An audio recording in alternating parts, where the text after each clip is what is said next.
Welcome to today's stream. We are going to talk today about personal branding in data.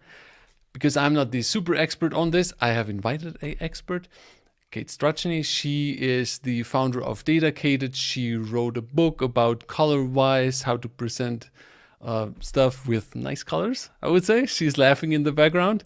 And she did a really good course about personal branding on LinkedIn Learning that is absolutely worth checking out. Has a lot of followers, and you might, if you come from LinkedIn, you might know her. So let's bring her in. Hello, Hey, Kate. hello. Thanks for having me on the show, Andreas. Hi. To everybody who is here, before we start, if you have questions to this, let us know the questions in the chat because we are going to go over them.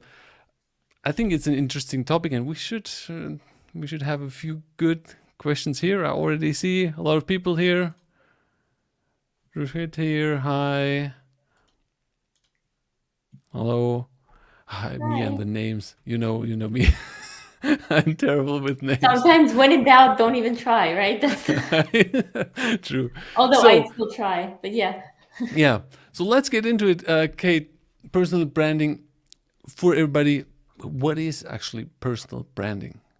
Yeah, I think I define personal branding as what people say about you when you're not in the room. So let's say you're in a room full of 20 people that are familiar with you. You step out to get a cup of coffee, and people say something like, oh, Andreas, yeah, he's great with data engineering. He has an academy. He plays guitar. He like singing sometimes. He's got kids. He works from home. Sort of the things that come to mind when they think of you, like, oh, he's in Germany. So all the little criteria, the little adjectives that come to mind when people think about you or are asked about you, I would say that is your personal brand. A lot of Mhm. times people think a personal brand is just your job, and I actually think it goes a bit beyond that. It goes into not just your job, but also who you are personally, right? It's personal branding. It's not career branding. Is this a nice person? Is this a social person? Do they like to do things on their own? So all of that, I would say, encompasses your personal brand.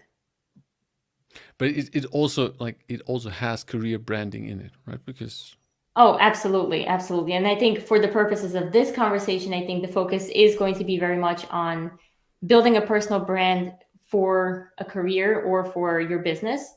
And it's all about what people think about you or what you want to be known for. So sometimes you have a personal brand that you build intentionally, and you go out of your way, you post content every day, you get on podcasts, you have conversations on a specific topic, and that sort of builds your personal brand intentionally. Other times we build a personal brand indirectly by doing the things that we would naturally do anyways. So if, for example, you've always worked in financial services, you've always worked, whatever you were doing, you ended up working in banking, that sort of starts to build your personal brand indirectly, even though you weren't intending to be the financial services expert or whatever. It ends up being that, that ends up being your personal brand just by the nature of you doing that type of work. But there are things you could do intentionally. If you don't like your personal brand, you can definitely get in the driver's seat and drive towards where you want to be. It just takes a little bit of effort and sometimes a lot of time, time investment. but sometimes I feel people are trying to force this, right? So it should come from what you're naturally good at, or where you actually naturally want to go, right? Like Yes. for me it was always the engineering thing, and then so it I hope that people think of engineering when they hear my my name first, right? So that's more natural, but I could not see, or I think it's strange sometimes when people now try to rebrand as something. Well, sometimes you do have to rebrand. So I'll share a quick story. When I was still in consulting, I used to work on PowerPoint presentations all the time. Okay, and in consulting, it's sort of like a big deal. You're doing everything in slides and decks, and I was really good at it because, well, I had no choice. I did it all the time. So very quickly, I became known as the person on the team who's good at this. So give her all this work. Did I enjoy that work? No. It was a lot of like alignment of little boxes, making sure the font type is Mm. correct, like the colors, which I do care a lot about, are on brand and spot on. And over time, I had to sort of shift myself away from that, not by becoming bad at it, but by becoming good at something else and by doing more of that thing. For me, it ended up being data visualization with Tableau. So I started taking on side projects and sort of putting in more effort to be seen as the Tableau person versus the PowerPoint person. And that did take some effort. I did have to go through a rebrand, but I think more times than not, it does happen naturally by you just doing the things that you want to be known for. We could argue that this transition also was naturally, that you were working with PowerPoint and then it was natural, it's not a but it's not 100% new thing. You know what I mean? It was kind of, because I actually ended up doing a lot of free work, if that counts. Like, as a consultant, you get paid regardless of what you do. But I would start taking on side projects that would end up training other teams on how to do Tableau, just because I really, not because I wanted to rebrand myself. I just really loved the work. So I guess you could say, fine, I give up. Round of applause for Andreas. Point for me.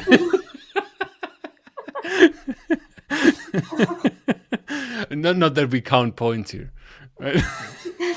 Looks like you are counting points. Someone write that in the comment. Andreas 1, Kate 0. I'll get you at the end. Don't worry. We're not counting. Otherwise, I'm going to lose badly because you usually, I like competitions. So I see one thing here from Chess here. Yes.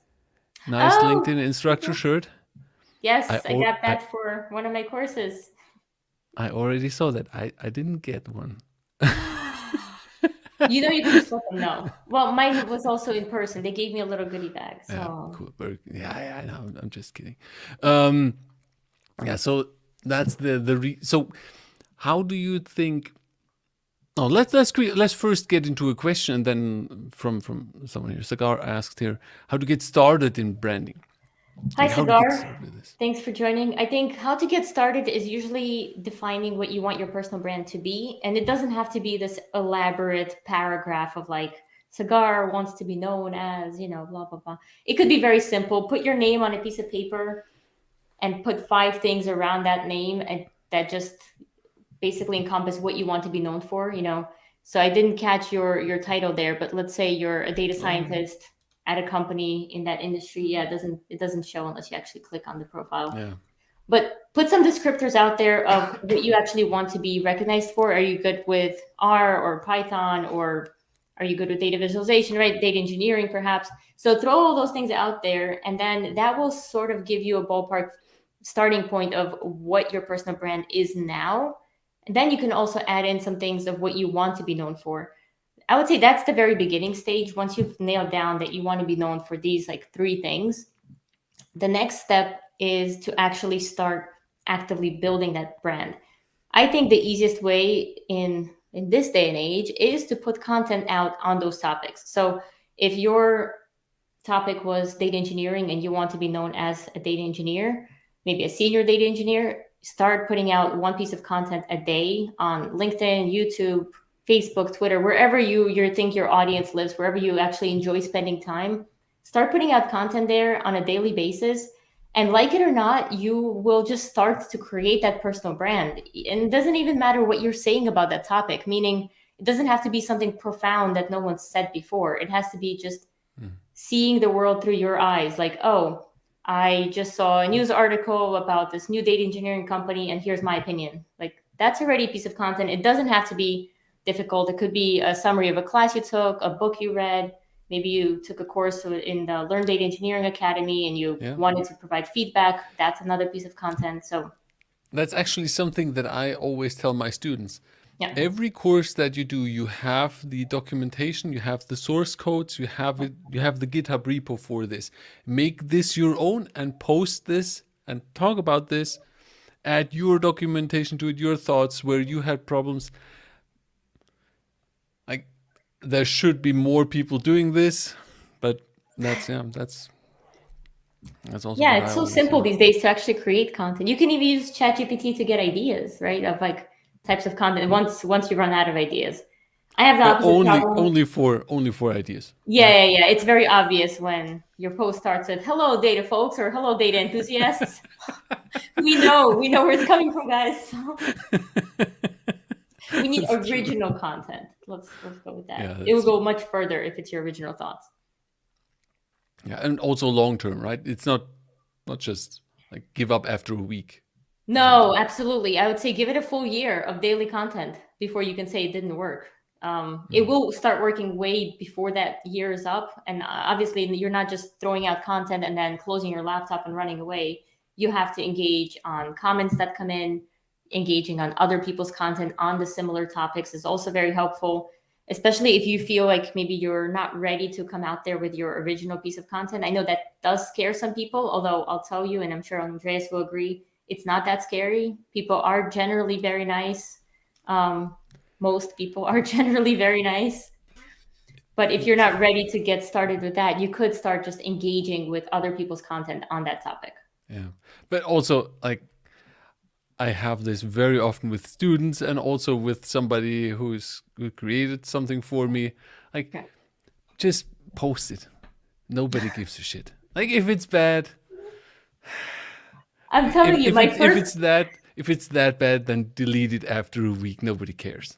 That is my first the few posts, I was so scared that somebody I knew would see this. And then after that, I'm like, okay, how do I get more people to see this? This is like my thinking switch. Because then I realized really nobody cares. There's so much out there that the worst thing that will happen is they will look at it and maybe keep scrolling, right? Like, oh no, you yeah won't even know they saw it for most people who don't engage. yeah. Yeah. So put yourself out there Yes. always. Thomas here said, sounds like the stacking exercise, three of the most memorable things about a person. What I do you haven't think? heard of a stacking exercise, but yeah, I agree that that is a great way to start on your personal brand. Like you can even that could be your first post. You could post this today. Just let your audience know you heard it from the Andreas and Kate show, and just ask them, hey, audience, people, friends. You could do this publicly, or message your friends and say, what are the top three things that come to mind when you think of me? And maybe tell them that this is more of a career focus, so they don't say things that might be just maybe too personal. And then take those three things from each individual. If you can get 10 people to give you three things each, I guarantee you'll start to see some sort of consistency, some sort of trend where it's like, okay, almost everyone has said this word, maybe Yeah, this means something, and sort of go through all that. that's true. Yeah. Okay, I should do this as well. I've done it. It's so cool to see what people think of it. I told them to pick the one thing that comes to mind. Most of it was just data, DataCated, data, running, data. So, It, for me, it would be most likely it can fix computers. yeah. As an Fix engineer. computers. As an engineer, what is Andreas doing? No idea. He's good with computers. Well, Um, my family has not much of a clue for what I actually do. This was on LinkedIn that I posted, so this is different. okay. She posts Um, pictures. That's what people think about me. here's a So, good one. That's actually very good. What's the difference between a personal brand or mhm. personal branding and as a technical person and one for the passionate hobbies? Like Yeah, so as I a think it's hobbyist. important to combine them, right? So I have like a 90%, 10% rule where 90% of my content will be technical or at least related to what I want to be known for in the career perspective. Mhm. And then I do try to sprinkle in 10%, maybe even less than 10% of my personal stuff. And by personal, I mean some of my hobbies like running and hiking, and then picking up the guitar again. And sometimes I'll share like I painted something, and I think what that does is it makes you look more human and more approachable, and then gives people something to connect with you on. Like, oh, I'm also a runner and Kate's a runner. And like we can talk about that versus just talking about the technical stuff. They'll follow you. I think for the most part, people will follow you for the technical stuff, but they'll sort of see you as more of a friend and a friendly face if you share some of your personal stuff. I would say there is a limit though. We don't want Mm. people don't want to see too much of it. That's my theory is once you start posting way too much personal stuff, I think it becomes a whole different, and then that's just my opinion. Some people really like to go very personal. Yeah. I'd love to hear your thoughts on that, Andreas. Well, you know me. I mostly share almost nothing about my personal life, which is not good. Yeah. I'm the typical German engineer. It's like, this is my work, and this is me at home. Yeah. Yeah, I also agree. It's like you should have a balance. And also it can be fun. But if you're passionate, like for me, I've shown you my Lego collection that I just built the Mandalorian Lego head I thought here in your the kids background. built that. I didn't know you built that. You showed it to No, it's like like it's fun. Why not share it? Absolutely. Exactly. So share it. Show it to the I audience. already did a post on LinkedIn, but it had a picture in it and nobody I know, saw but you it. could show it to people now. Well, guys, do you want to see? Wait, let's ask the audience if they want to see this, and then you'll show it if somebody's interested. Put a one in the chat if you want to see the Mandalorian hat. Put a 0 if you don't. 1s and 0s. Let's go binary. Let's see. Let's see. Give those ones in there, guys. It's worth it. It was cool. Okay. I know. Yeah, you don't really share your personal stuff as much, but I think sometimes when you do, it does give people the ability to connect with you a bit more. Oh, we've got ones coming in, Andreas. There. Oh, okay. I'm gonna bring it over. One sec. You're gonna have to go get it. And for now, I'll. Wow, that's a lot of ones. I saw Sunny in the audience picking up the guitar. Yes, it's actually right here. I've got my guitar from 10 years ago, and I'm gonna start playing it. I just built this last week, and There we go. the kids didn't know about it, and that's the fun part, keeping this thing secret from the kids and then You building did this it in the office or what? No, I built it at home at night. From 10 p.m. I started building it. I always So I like these. I like these. This is not the best one. The Darth Vader one actually was the more fun to build. Yeah. But it's a bit of a hobby. I think they're cool. See, the audience literally not a single 0 in there. They all said 0.5 here. Okay. Oh, Sujay, that's hilarious. That's really funny. Okay. That much about this. So let me quickly jump. If you have seen a comment, I just need to scroll back up again. I did. Well, Saurabh was asking if that's a Gibson. No, it's a Yamaha. So it was a question about my guitar. So let me see. Excellent. I did see questions on. I see Keith there. Here's a good one. Okay. Yeah, go ahead. It's from LinkedIn user, so I don't know who wrote it. Okay. Hi, Kate. So completed the master's, looking for a job as an analyst, build a portfolio of expertise, still facing issues getting interview calls. How can I increase my visibility? Now, okay, let's say this is not a thing that, let's say the CV is okay in this case, right? Yeah. It's just something is missing. What can somebody do? I think the main question there was, no matter what the situation, I think the point is, how do we increase visibility on LinkedIn, right? Whether you got your master's, your bachelor's, you completed a certification, you did a boot camp, you did some training, one-on-one coaching, whatever that might be. I think everyone could use some help in improving their visibility. So I think the fact that you created a portfolio is already a great step forward, where you're putting your work out there. I would want to know more about where your portfolio lives, because putting a portfolio somewhere in a dark corner of the web is the same as me saying, I have all my work in here and I'm just going to keep it on my desk. No one's going to see it, right? So the whole point now is you need to get people to actually view it. How do we do that? Well, we have this free thing called social media where you can literally post on it. I've been experimenting with posting 20 times a day from my DataCated page. So yeah, you can post 20 times a day. If you've got the time, you don't have to post 20 times a day. It's actually counterproductive. But to post at least once a day about what's in that portfolio, come out there with a 30-second, a 60-second video about what you did, your experience every single day. People will have no choice but to see it, right? So that alone increases visibility. I think also getting friends in the space to engage with you, have conversations with you, and have them post about your portfolio can also increase visibility, as long as it's not like you're not just randomly going up to strangers and saying, hey, can you share this? Like, you actually have to know them, be friends with them, make sure that they understand that you're not just coming to them because you want something, but also trying to engage with them. And those are, social media, I guess, is my short answer for visibility. What do you think, Andreas? already was with the next question here. I think everything you said was right. And yeah, I don't know what to add here. Okay.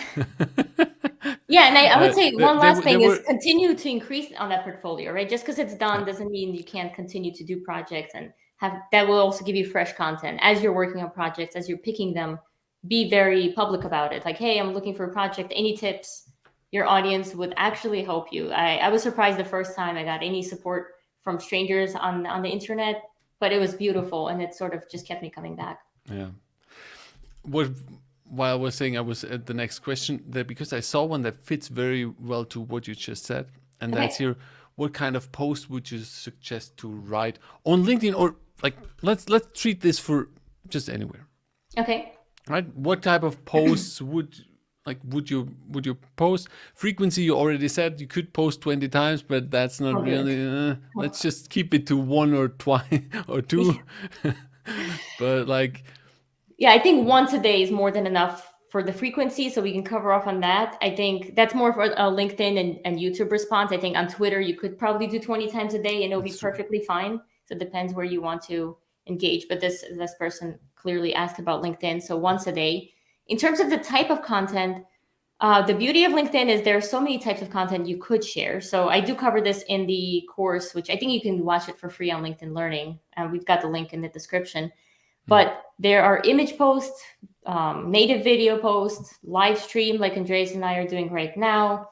There are articles, there are newsletters, there are polls, and there are text posts and also carousel posts. I'm sure I missed something. They keep coming out with new styles and formats, and you can upload actual documents. So many methods out there. I think first starting with what you're comfortable with, right? If you're not comfortable on the video, that shouldn't be the first thing you do, because chances are you're going to be staring at the camera for half a day, thinking what to say, re-recording, hating the sound of your own voice, putting on makeup or whatever you might be doing, just like to make it better, and it might go down the rabbit hole. If you're fine with it, go for video. I think it's very engaging, very personal. The easiest is probably to write something. If you're not a great writer, you can use images to sort of maybe catch attention. But writing something short generally does really well on LinkedIn.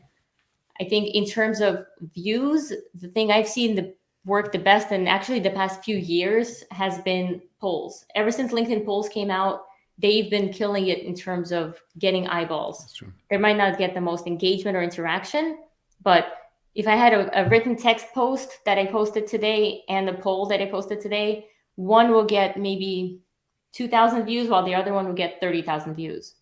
The other one meaning the polls.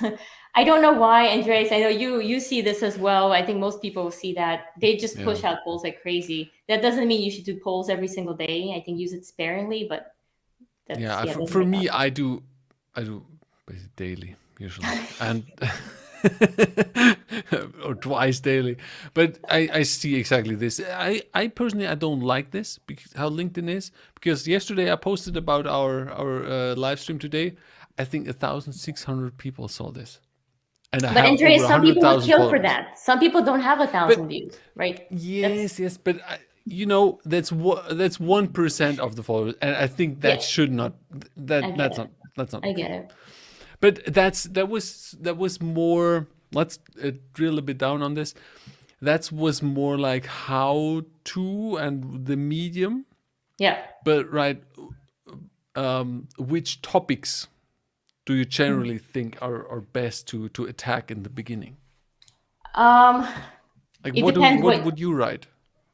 Yeah, so if I were, it would definitely depend on where I am in my career and what I want to be known for, right? So again, let's use the example of a data engineer, and let's say it's somebody who got a certification and now they want a job. So I think I would start posting about some things that I learned from wherever program I just came out of. Or if I had a job before this, I would share my experience. So like, you don't have to give away too much, especially, some companies have a lot of privacy laws where you don't want to get in trouble, but just sharing like, hey, I worked on this project and this is the approach I took and these are the tools I used. I would usually end with a question for the audience, because the engagement is what gets people talking to you. Usually if you're scrolling through 10 posts and they're all like informational, like, hey, I took this certificate, it was great. Like, okay, keep scrolling. And then if you That's true. get to a post that says like, I'm thinking to do a self-study versus sign up for a boot camp. What do you guys think? Immediately you will stop and you're like, okay, well, I did a boot camp or I did self-study, right? And then you'll write a comment. Without that question, people are just going to keep scrolling. So I think having a question, especially if it's very relevant to that person, they would be willing to come out there and help you. So those types of posts is something that I would start with. What do you think about the typical how-tos, like explaining something? If there's something you know really well, I think you can absolutely put a how-to out there. Even the longer form articles are really good. Sometimes people think that what they know is not special. They're like, well, this is out there on the web already. And I just want to stop you right now because I think everyone has their own very unique perspective on what they know. So maybe you know how to do it better, how to do it faster. Maybe you don't. Maybe you're a complete beginner and you messed up these three things. Chances are all the other beginners are messing up on those three things as well. And you sharing that, they're like, oh man, I also like messed that one up. So they can relate to you. Generally, they want to follow people who are just like at their level or slightly ahead of them versus people who are maybe way ahead, right? So don't wait until you're a complete expert because by that point you've forgotten sort of what it's like to be at that beginner stage and you can no longer relate to them as well. Yes, sometimes it's also perceived that you perceived as an expert. Like Don't do that. you would not believe sometimes when I do some coding and like I'm not an expert at this. Yeah. So I think that's a great point because a lot of people have asked me about like imposter syndrome, right? Hey, don't you have imposter syndrome? Like even right now. So you brought me on the show to talk about personal branding. Am I an expert? Absolutely not. Am I willing to tell people what I know? Absolutely. I think, and the fact I don't have imposter syndrome here is because I'm not coming out here saying, well, I've got a PhD in personal branding. And like, I don't even know if that's a thing, right? But I'm not here to say I'm the best. I'm here to share what I've gone through, share my little stories of maybe challenges or successes and wins, just so people can hear my perspective. And I think that takes so much pressure off of me where I no longer have to pretend that I know everything. If I outright tell people I don't know everything, it just makes it so much easier for That's, you as a creator. that's actually true. That's very true. Yeah, very, very good that I introduced you as the expert in the beginning. No pressure, no pressure. um, you already touched on this. I just want to bring this up because I see this a few times in the comments here. Yeah. And personally, I got a bit stuck with the mentality of the what? Mentality. The mentality of the original idea. I'm puzzled when see the same angle shared again and again. What do you think about this? You know, there's a quote. I forgot whose quote it is, but it says, "There's nothing new under the sun." Right?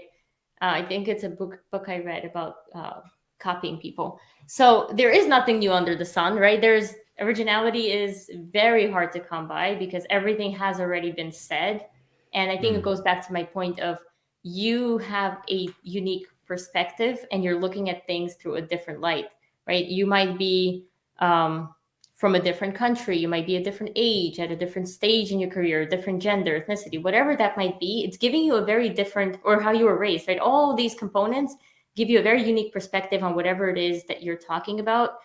And I think that's why it's important. We need all of these perspectives and voices to come together on social media, on LinkedIn, or wherever else you want to congregate, to actually share those voices and perspectives. And I think personal branding is not only about you, right, and benefiting yourself, it's also benefiting the entire community because other people might have not even looked at it that way. And I'm sure sometimes you scroll through and you're like, okay, well, 10 other people have said this before. Yes, and you might have seen it, but maybe a beginner who's never been in this community before hasn't seen it. So post it for the newbies, post it for people who are just breaking in here.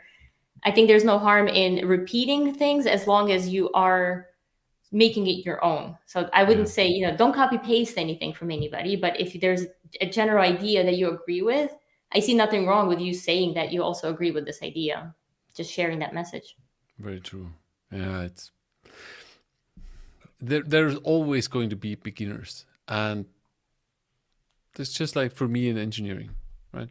And they love to see this type of content because it's very helpful. Here's a longer question, but I just want to, from Sylvester, I just want to take the last part here. Have you ever felt like you've run out of ideas in this? I have never run out of ideas, Sylvester. I think my problem is I have too many ideas, and Andreas and I were just talking. I have another idea, which I'll share soon with the community of what I want to do. I think people are different. I think it's sort of like exercise. Once you start to get into it, you get I don't know, you get inspiration. The more you're on LinkedIn, the more you're inspired by other people's ideas and content, the more you share, the more sort of ideas flow into your head to share. I think there is some truth to that whole, doing the thing gives you more abilities to do whatever that thing is. So personally, I have not, but it's also because I generally collaborate with other individuals as well. So for my DataCated show, for example, I generally have a guest that I talk to, which is another thing you can do if you like video or audio. You could do podcasts, or you can even do written interviews. If you do feel like you're out of ideas for a period of time, maybe for a month or two, you just don't know what else to post. You can have conversations with people and turn those conversations into articles. You can look at the news. You can also just scroll through your feed on social media, and I guarantee you will get ideas. You'll get inspired by something that you might want to react to. Let's say you see a post from Andreas that you disagreed with. You're like, no, Andreas, Lego sucks, right? That's your new post. I think Lego sucks. Look at Andreas's stuff, although I think everybody I know loves Lego, but you get the idea. You'll see a post that you agree or disagree with, and then that gives you an idea of what you can post. Instead of just commenting maybe on somebody's content, you can start a new post that says, I saw Sunny's content about ThoughtSpot, and I wanted to share my thoughts on this, and that's content right there. Content itself is just so much easier than people make it out to be. I think they think it's some scientific thing where you have to really sit down and draft it up. Like, no, you could do it on your bus ride home. It takes 2 minutes. I have to say, for me, sometimes I don't know what to post. Like, post my stuff. I have so much stuff you can post. I'll send you stuff, Andreas. No, it's like there. Sometimes for me, I'm stuck. Like, would that interest people? Almost like that's boring. Or yes, you scroll and then you see the hundreds how to get into data engineering in 2023, and it's like, oh, I'm not going to do this again. So and I don't know how many pieces of content I have created around data engineering the past years. So sometimes for me with the specific topic, it's difficult. It's difficult, and React wise as well, because they're, yeah. I think you have a unique approach because you only talk about data engineering, right? I think for me, it's a lot simpler because I talk about anything and everything relating to data, AI, and machine learning. And I have guests on the show, and I have like sponsors and posts for them and newsletters. So I'm literally always like, oh man, I already have a post for the next few weeks lined up, and I can't post my own stuff because of that. So it's a bit more difficult. I agree. When you're posting about just data engineering day in, day out for years, you might get to a point where you're like, did I already say this? Did my audience already see this exact same thing? And I think it does sort of make you sit back and try to get a bit more creative. So I think for you might need some more exercises of like, okay, how can I turn these 10 things into polls? How can I turn these into videos, and maybe repurposing some of that old content? But again, having other people on your show can also give you a new spark of ideas. But also repurposing content can also be something for personal branding, right? You create something for LinkedIn. Why not use this for Twitter in a shorter form, right? You don't need to reinvent the wheel all the time. You have a good idea, post it on multiple platforms. Yeah, I like what Andrew just said. If you want to put that one up, because you were just talking about that. So self-promotion is something that I do want to cover, because I know, so for your perspective, you've got your Learn Data Engineering Academy, and I know, Andrew, you have Data Science Infinity. You don't want to sound like you're constantly saying, hey, everybody, buy my stuff. I have a great course here. Like, even though it is a great course, people might get sick of hearing it every day, especially if they already bought your course, right? So it's like, Yeah. how do you actually balance the self-promotion versus talking about just generic data engineering stuff? For me, it's very difficult. So if I could, I would never post about my academy. Never. I would never post about like these. Here's the course. Buy my course. Buy my academy. I would never do this. But unfortunately, I'm not in the position where like people just come Well, from let me somewhere. stop you. Why would you never do this? I feel like this is like I don't like this pushy nature of it. Like, hey, have you seen this? Like, I want to just do. I would have just do fun posts, just Yeah. interesting stuff, just sharing this and that. But unfortunately, I need to find the balance. For me, it was very often or last year, and we're going to also come back to this, as most likely one piece of content a day that leads to a course of the academy. Right. And but I always like I personally I don't like this. But you have to It is do necessary though, right? it's Even necessary. if you don't run a business, let's say you're looking for a job and you want to promote yourself, self-promotion is important. I think it goes back to balance. We don't want to just see posts of you selfies like, I accomplished this, I accomplished that. Look at me, I'm so awesome. Like, people get, I think you should do that, maybe limit it to once every 2 months, once every month, where you have the very self promo posts. Because if you don't tell people, they won't know, which is the other thing. So you kind of do have to use social media for a bit of that self promo. But I think balancing it with good quality content where people can either be entertained or learn from you, informed, educated, whatever, that balance is what keeps people coming back. But again, it is a very delicate balance because you don't want people to get sick of the same content. What I'm usually doing is I post my links to the academy with a poll. Okay. And I try to make this poll as interesting and for people so that they learn something.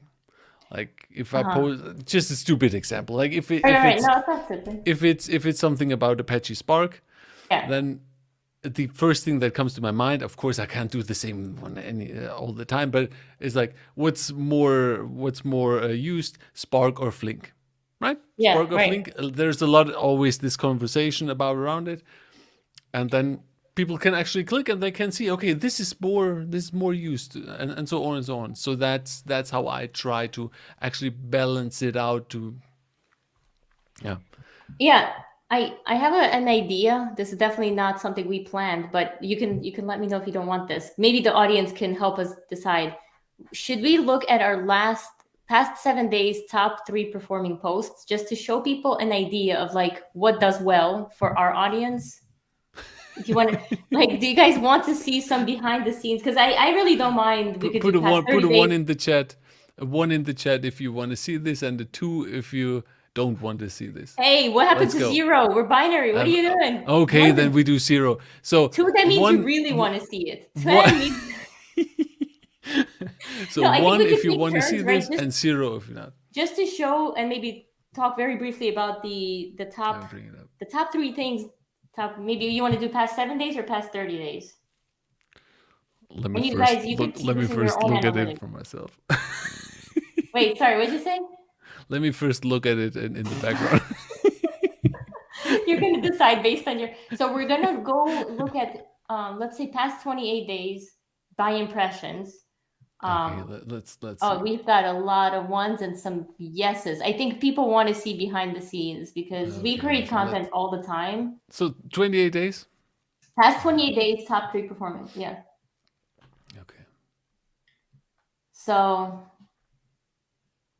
let me know if you want me to go first or if you want to go first. Mine's pretty boring.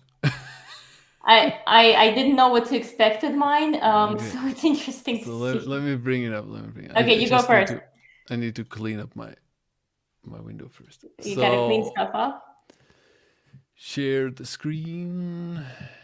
All right. Sorry, Andreas. I know this wasn't planned, but I do think it's going to be It's all fun. good. It's all good. So here we are. Let Okay. me make this a bit big. So that's the last 28 days. By I impression. had 500,000 impressions, which is Okay. fine. My top post was a poll Okay. about a webinar for a client. Okay. That was for So I think 45,000. That's amazing. yeah, 45,000. That had 1,400 votes, or almost 500. Then I think that was also one for a single store actually. Okay. That had 40,000, and that I actually don't know. What was that? Ah, that was something for my academy. Okay. Oh, there That you was, go. See? look, Oh, you had a stream of poll. batch processing. Which do you use most? So, if people want to push you towards streaming, you see where the focus is, and that's that's what I like, that people can actually learn about this. So that Right. was 36,000. Here are the top three for me. Okay. So Let me stop this here. Where can I stop this here? I'm going to pull up my screen. Guys, let us know if this is helpful. Yeah, let like us to know see- if this is helpful in the chat. So my top performing post. So this We one. don't see, wait a sec. Okay, no. Oh, yeah. Okay. So top performing post. Can you custom- zoom a bit in? Yes. How is this? Yep. Okay. So the first one was which instruments do you play? This is when I was considering to pick up my guitar again. So we had 389 polls, 26,000 impressions. It was literally a poll of like guitar, drums, and 2 other instruments. This was another poll. So I was running an experiment. I'm running an experiment on my DataCated company page. It's a 30-day experiment where I'm going to post 600 posts, so 20 times a day. If I miss a day, I make up for it another day. Sometimes if I'm really excited, I try to do more in one day. Right now I am behind by half a day.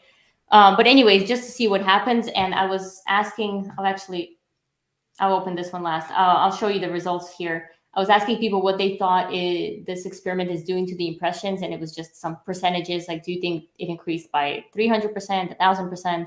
Anyways, it increased right now by like 4,000 or 5,000%. My number of impressions on the company page due to that exercise.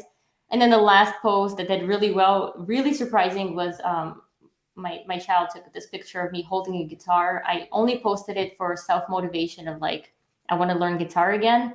And the post just took off with over 100 comments. So yeah, those are my top performing posts. But there was a picture in it, right? There was a picture. Yes, I know you say that pictures don't do well, but sometimes I don't know. I saw this as well, and I think that was a combination of you, the guitar, the topic, the text. It was really engaging, and then it's getting and it had shared. nothing But to do with data. That's the other thing. Yeah. So that makes me question sometimes, do people want to know you personally? And it doesn't have to be too personal, if you know what I mean, right? Like, it's nothing crazy. It's just me holding a guitar. But I think people were able to relate, like, oh, I also like, I play the flute, or I need to get back to my instrument, or I still do this on a monthly basis. And I did have a question in there because I genuinely cared. And I wanted to know if people have any online resources that they can share where I can start learning, chords again. And I had some great suggestions in there. So thank you, LinkedIn audience, for that. Cool. Yeah, it's sometimes it's very helpful when people share, actually, not just comment, but share a link to somewhere, right? Yeah. That's the beauty of this. That helped me a lot of times. Wait, look, Andrew has a little mission for you. So put me off screen, and I think you need to take Andrew's question solo. Go for it. I was ignoring. Do it. Put his question on screen so people know what we're talking about.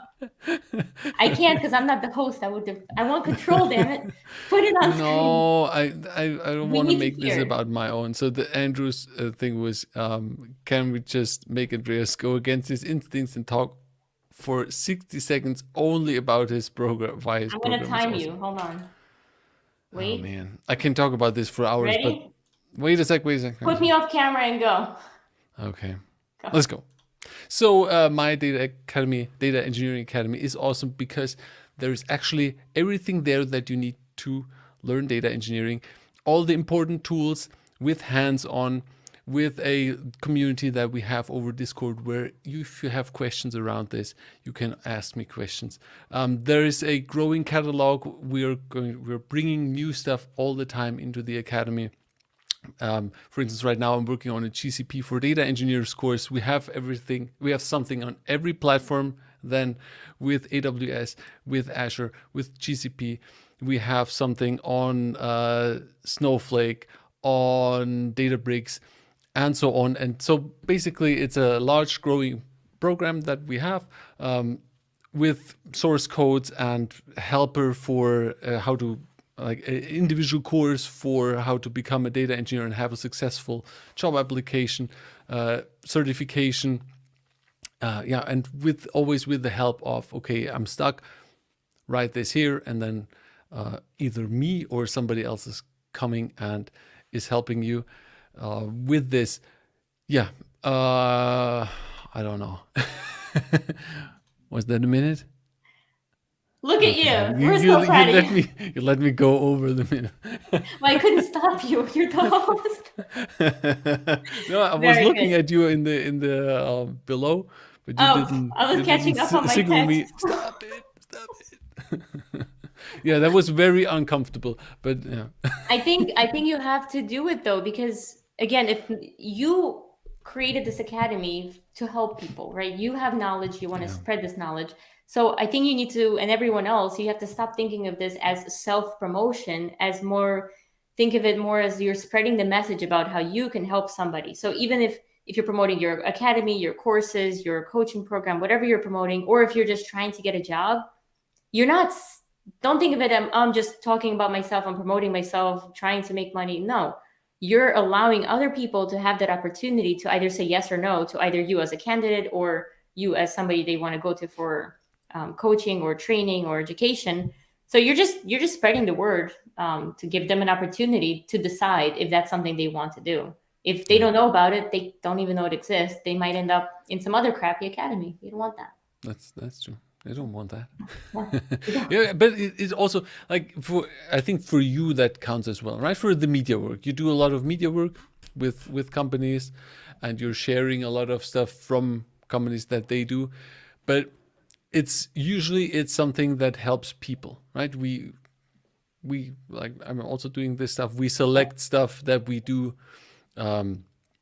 that actually helps people and not some BS. Yeah, like spreading the word about conferences or new tools and software. I don't think of it as, commercials and spamming. I actually do think of it as spreading the message and letting the community know sort of what's out there. And I've come to terms with the whole self-promo is not really just self-promo. So when I promote my courses or books or anything like that, I generally don't feel like, oh man, is my audience going to be sick of me? Because no, I'm hoping that they'll take for example, the LinkedIn learning course that I hope people will check out after this session. I hope they actually take it, and it's like 45 minutes long. It's everything I know about personal branding, right? Like literally a brain dump. It took me weeks, if not months, to put all that content together into a 45-minute course. And I do think it helps people. Thousands of people have taken it and told me it helped them. So I have no problem sharing that message, even if it sounds self-promotional. I don't really care, because I do think it's going to help people. So yeah, but let's bring this back to everybody else who is doing personal branding. Is also like, there is no like the people get, you know what I mean? No. Self-conscious? What are you? No, that there is no oversharing. It's not really self-promotion, right? Yeah. To Exactly. see this as self-promotion. Like, we are talking about selling the academy, about media work, but for everybody else who wants to do personal branding, it might seem that people see it as just self-promotion. Hey, this person is the best, and so on. But it's actually, if you want to have people know you for a certain topic or recognize you as somebody who knows about a certain topic a lot, then you just need to do this. Yeah, and it doesn't even have to be self-promotional type content, right? You could, let's say, 10 times a day, find other people's content and leave a thoughtful comment or helps them solve a problem on the topic that you're trying to be known for. the more people see that, a lot of times they'll look at the original poster, but I engage with other people's comments as well. If I see something that interests me, I'll jump in and have a conversation within someone else's post. And people do remember your name, your face. And that brings me to one more point, actually. On all social media, you've got to make sure you take the basic steps, like adding a profile picture, using your real name, making sure your bio is filled out, right? Having a complete profile doesn't have to have every single thing that, you don't need recommendations, endorsements, and all that stuff. Yeah. But as long as you hit the basics, I think that's important. An important step before you come out there and just start sharing a lot of content. So when people come to your profile, you want them to actually click follow or connect or start a conversation with you. Yeah, I see this sometimes, that people have LinkedIn profiles, for instance, without an image and so on. Are you going to follow this? Most likely. Yeah, and I get sometimes privacy. And one more point, and I know we're probably like double way over our scheduled time here, but I know not everybody wants to, let's say, build a following. So I just want to give some advice for those who want to build a personal brand, maybe within the company, or who don't want to be publicly known. They just want to grow their personal brand, maybe internally.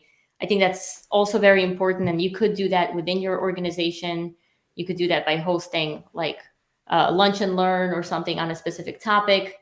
Doesn't cost anyone anything. Just send an email out to people who you think would be interested. Maybe talk to your communications team and see if they can do a little email blast where you meet up for lunch and you give a little talk about the thing you want to be known for, teach them something. I did that with Tableau early on, where I would just go out there and have sessions, like little workshops and training sessions, because I simply loved teaching people and watching their face, like, I could do this here instead of all my Excels and PowerPoint. Oh my God, like that aha moment. So I just did those for people and helped out. So yeah, you could do this internally as well.